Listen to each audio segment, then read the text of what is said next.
मैं तो अच्छी बहू बन गई, तुम अच्छे दामाद कब बनोगे।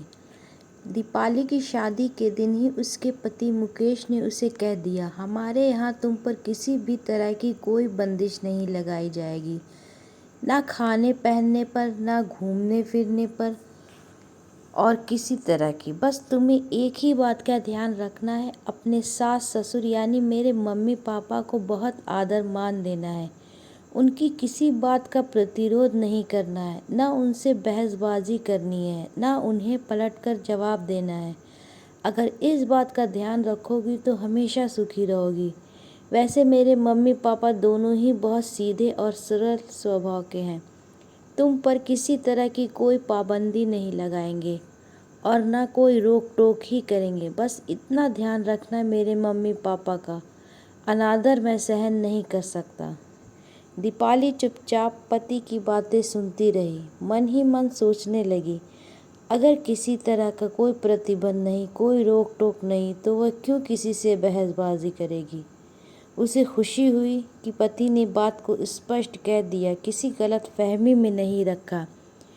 जीवन सहज गति से चलने लगा। 2-3 महीने बीतने के बाद दीपाली की मम्मी का फ़ोन आया कि तुम और दामाद जी 1-2 दिनों के लिए मिलकर चले आओ, बहुत याद आ रही है। दीपाली के परिवार में उससे बड़ी एक बहन थी जो दूसरे शहर में रहती थी।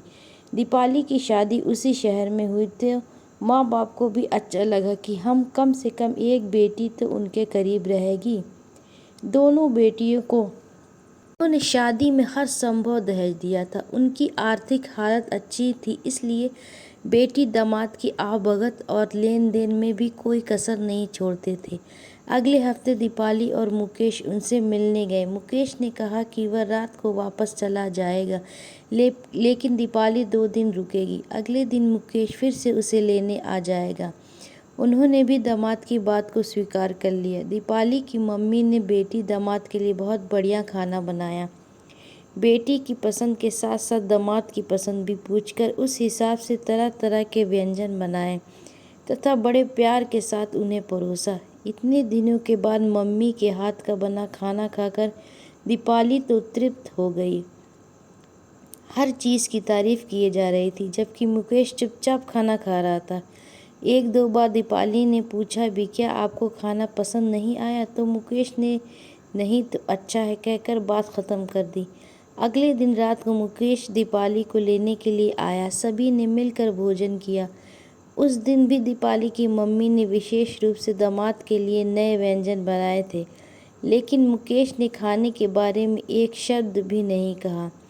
दीपाली को बहुत हैरानी हो रही थी, क्योंकि घर पर जब वह खाना खाने बैठता तो कुछ न कुछ तारीफ ज़रूर करता था कि आज कोफ्ते बहुत टेस्टी बने हैं, दाल बाटी का तो कहना ही क्या, मज़ा आ गया। इडली सांभर तो तुमने बाज़ार से भी अच्छा बनाया, खीर तो इतनी स्वादिष्ट बनी है कि मन कर रहा है एक कटोरी है और खा लूँ। फिर यहाँ क्या हो गया, मुंह से तारीफ का एक बोल नहीं फूट रहा। खैर, खाना खाकर वे लोग चले गए। जाते समय मम्मी ने दोनों के लिए कपड़े दिए। अगले दिन दीपाली ने कपड़े अपनी सास को दिखाते हुए बताया कि मम्मी ने दोनों को कपड़े दिए हैं। उन्होंने देखकर कहा, ठीक है, तुम्हारी पसंद के हैं, तुमने पहनने हैं, मुझे क्या। समीप खड़े मुकेश ने जब कपड़े देखे तो फौरन बोला, ये कौन से ज़माने की साड़ी उठा लाई हो, तुम इसे पहनोगी क्या, मम्मी ने पुरानी निकाल कर दे दी। और ये मेरे पैंट शर्ट का कपड़ा, इसे क्यों उठा लाई, मैं तो रेडीमेड कपड़े पहनता हूँ, तुम्हें नहीं पता। इन्हें वापस कर देना, तुम्हारे किसी जीजा के काम आ जाएगा। और फिर ज़ोर से हंस पड़ा। दीपाली को ऐसी प्रतिक्रिया की उम्मीद नहीं थी। वह रुआसी हो गई। अभी तो शादी को इतना कम समय हुआ है और मुकेश मेरे मम्मी पापा की मजाक और अनादर कर रहा है। मम्मी ने इतने अच्छे कपड़े दिए हैं, इतनी बढ़िया आवभगत की, लेकिन मुकेश के मुंह से तारीफ के 2 शब्द नहीं निकले और अब कपड़ों की मजाक बना रहा है। उसका मन कसैला हो गया। यह पहली बार का अनुभव था, इसलिए वह मन महसूस कर चुप हो गई। अगले महीने ही दीपाली गर्भवती हो गई। घर में खुशी की लहर दौड़ गई। सभी बहुत प्रसन्न थे। बहुत लंबे अरसे के बाद घर में नवजात शिशु का आगमन होना था। सास दीपाली को तरह तरह के निर्देश देती रहती, जिस चीज़ को खाने का मन हो मुझे बता देना, चलते समय आराम से चलना, हल्की फुल्की एक्सरसाइज करती रहना, अच्छा श्रेष्ठ साहित्य पढ़ती रहना। गर्भ संसार का कोर्स भी उसे लगवा दिया। कुल मिलाकर उसकी बहुत अच्छी देखभाल करने लगी और उसे सदा खुश रहने के लिए भी कहा करती। उसे समझाती कि अगर तुम खुश रहोगी तो बच्चा भी हमेशा हंसमुख रहेगा। दीपाली मन ही मन सास के प्रति कृतज्ञ होती कि वह उसकी इतनी अच्छी फिक्र कर रही है। एक दिन दीपाली का मन चाट खाने का कर रहा था। उसने बातों बातों में फ़ोन पर यह बात अपनी मम्मी से कह दी तो मम्मी फ़ौरन बोली, मैं आज ही तुम्हारे लिए बहुत अच्छी चाट बनाती हूँ, तुम और मुकेश शाम को आ जाना और यहीं पर खाना भी खा लेना। वो बड़ी खुश हो गई और मुकेश को जब ये सारी बात बताई तो वो बोला, तुम भी बड़ी अजीब हो, इस हालत में अब इतनी दूर वहाँ चाट खाने जाओगी? इससे तो अच्छा है मम्मी को यहाँ बुला लो, वो यहाँ सबके लिए चाट बना देंगी, हमारे साथ साथ मम्मी पापा भी खा लेंगे। मुकेश, ये क्या कह रहे हो? मेरी मम्मी यहाँ आकर तुम सबके लिए चाट बनाएंगी? अच्छा लगेगा क्या? उन्हें भी तो उतना ही दूर पड़ेगा, फिर वहाँ तो उन्होंने सारा सामान ला कर रखा होगा, यहाँ आकर वह कहाँ सामान ढूंढती फिरेंगी? इधर की दुकानों के बारे में तो वह जानते भी नहीं। दीपाली ने हैरानी से पूछा,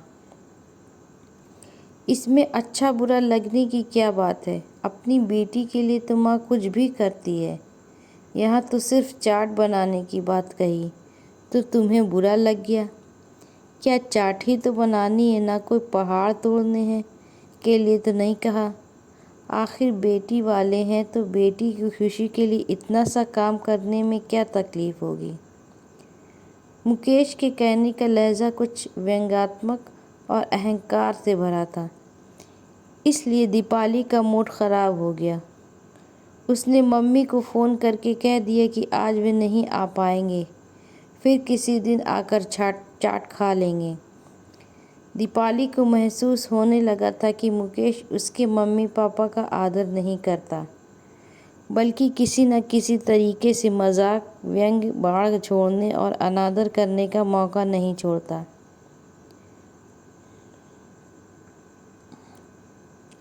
उसे महसूस होने लगा कि मुकेश को टोकना होगा और उसकी गलती का एहसास कराना होगा, वरना उसकी आदत पड़ जाएगी और आगे जाकर कलह का रूप धारण कर लेगी। कुछ समय गुजर गया। दीपाली की गोद भराई का कार्यक्रम था। सभी रिश्तेदारों, नज़दीकी मित्रों को बुलाया गया था। दीपाली के मम्मी पापा और बहन को भी निमंत्रण दिया गया। चूँकि बच्चों की परीक्षा का समय था, इसलिए बहन ने आने में असमर्थता जताई। उसने कहा वह बच्चे के जन्म पर आ जाएगी। दीपाली के मम्मी पापा काफ़ी सामान लेकर आए। इतनी खुशी का अवसर था। दीपाली मुकेश तथा सास ससुर के कपड़े, मिठाई, मेवे, फल सभी कुछ लाए।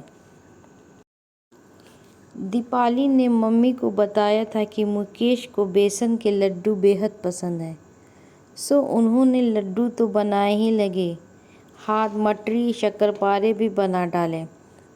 सास ने सारा सामान देखकर कहा, इतना सब कुछ लाने की क्या ज़रूरत थी? तभी मुकेश बोल पड़ा, अरे मम्मी जी, आप भी ना अभी तो मटरी शक्करपारों में ही अटकी हुई हैं। अब इन चीज़ों को कौन खाता है? बाज़ार नई नई से स्वादिष्ट खाने की चीज़ों से अटा पड़ा है और आप घर पर फालतू इतने सिरदर्द वाले काम करती रहती हैं। दीपाली के साथ साथ उसके मम्मी पापा भी स्तब्ध रह गए मुकेश की बातें सुनकर। अब दामाद को वो क्या कहते। मुकेश के मम्मी पापा तो चुप रहे, उन्होंने कुछ भी नहीं कहा। लेकिन दीपाली ने निश्चय कर लिया कि अब वह मुकेश को टोक कर ही रहेगी। अगले दिन सब मेहमानों के जाने के बाद दीपाली ने मुकेश को कह दिया, हमारी शादी को साल भर होने वाला है। इस टाइम में तुम्हारे कहे अनुसार मैंने एक बार फिर तुम्हारे मम्मी डैडी का अनादर नहीं किया। कभी कभी मम्मी जी ने मुझसे किसी बात पर अगर नाराज़गी भी व्यक्त की है तो मैंने पलट कर जवाब नहीं दिया, लेकिन तुम लगातार मेरे मम्मी डैडी का अपमान अनादर तो करते ही हो, उनका मजाक भी उड़ाते हो। क्यों? ना तो तुम्हें उनके लिए लाए सामान में कुछ पसंद आता है, ना उनके बनाए खाने में तुम्हें कोई रुचि होती है। इतने प्यार से तुम्हारे लिए नई नई चीज़ें बनाकर परोसती रही, यहाँ भी लाई, लेकिन तुमने हर बार उनकी मजाक उड़ा दी। चाहे कपड़े हों, कुछ सामान हो या खाने के व्यंजन हो, हर चीज़ में तुमने हमेशा मीन मेक निकाली, उनका मजाक उड़ाया। आखिर उनसे तुम्हें प्रॉब्लम क्या है? क्यों हर बार उनका दिल दुखाते हो? उनके लेन देन में क्या कमी है? इतने प्यार से वे सब कुछ देते हैं, फिर क्यों उनका अनादर करती हो? तुम्हारे मम्मी पापा के लिए चाहते हो कि मैं उनका आदर मान करूं, सम्मान दूं, तो क्या मेरे मम्मी पापा सम्मान आदर के अधिकार नहीं? मुझे लिए चाहते हो कि मैं उनका आदर मान सम्मान दूं, तो क्या मेरे मम्मी पापा सम्मान आदर के अधिकार नहीं? मुझे अच्छी बहू बनने की शिक्षा देते रहते हो, पर तुम अच्छे दामाद कब बनोगे? जैसा व्यवहार तुम मेरे मम्मी पापा के साथ कर रहे हो, अगर मैं वैसा ही व्यवहार तुम्हारे मम्मी पापा के साथ करूं तो तुम्हें कैसा लगेगा? अब तक मैं हर बार चुप रही, इसका अर्थ यह नहीं कि मुझे बुरा नहीं लगता, मैं सिर्फ इसलिए चुप रही कहीं घर में कलह का वातावरण न बन जाए। अब जब तुम सहन कर लिया, लेकिन अब नहीं करूँगी। कहते कहते दीपाली की आंखों में आंसू आ गए थे। आज पहली बार मुकेश को अपनी गलती का एहसास हुआ। उसने बताया कि उसके कुछ दोस्त कहा करते थे दामाद को रौब से रहना चाहिए। ससुराल वालों पर अपना प्रभाव डालना है तो अपना महत्व, बड़प्पन और अहम दिखाना ज़रूरी है। बस मैं भी उनकी बातों में आ गया और ऐसी हरकतें करने लगा। लेकिन अब मैं समझ गया हूँ कि मैं गलत था। मैं वादा करता हूँ आगे से इस बात का ख्याल रखूँगा। जैसे मैं अपने मम्मी पापा को आदर मान देता हूँ, आगे से तुम्हारी मम्मी पापा को भी वैसा ही आदर मान दूँगा। अब तो खुश हो, अभी नाराज़गी छोड़ दो। तुम माँ बनने वाली हो, तुम्हें तनाव मुक्त रहना है। मेरे कारण तुम भी कुछ समय तनाव में रही, इस ओर मेरा कभी ध्यान ही नहीं गया। इसके लिए भी मैं तुमसे माफ़ी मांगता हूँ। नम आँखों को पोंछते हुए दीपाली ने अपने हाथ मुकेश के हाथ में दे दिए और हल्के से मुस्कुराकर उसके गले लग गई। दोस्तों, आज भी कई घरों में ऐसा ही माहौल है, जहाँ पति चाहता है कि पत्नी उसके माता पिता का आदर मान सम्मान करे, लेकिन स्वयं अपने सास ससुर का सम्मान नहीं करता।